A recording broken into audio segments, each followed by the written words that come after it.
Noi abbiamo ovviamente rivolto un appello fondamentale a tutti i parlamentari affinché ci sia un impegno comune su questo fronte. Se non ci verranno riconosciute le risorse che noi abbiamo stanziate per una prima emergenza, la nostra attività amministrativa verrà cancellata e sospesa. Questo vuol dire che non avremo più le condizioni minime per poter garantire il governo del territorio e quindi di fatto fermeremo l'azione amministrativa territoriale. È il drammatico appello di uno dei 12 primi cittadini dei comuni che il 23 e 24 settembre scorsi sono stati colpiti da violente bombe d'acqua che hanno devastato parte del territorio a ridosso dei Colli Iberici.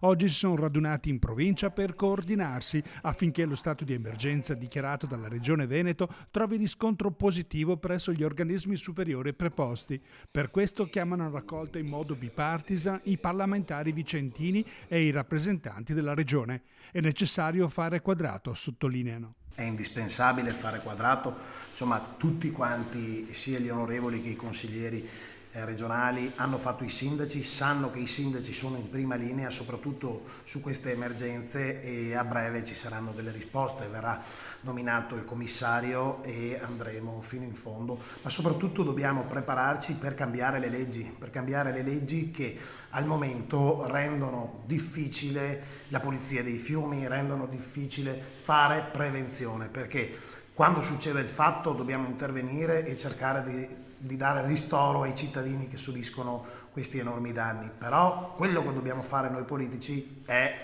un risultato di prevenzione del danno.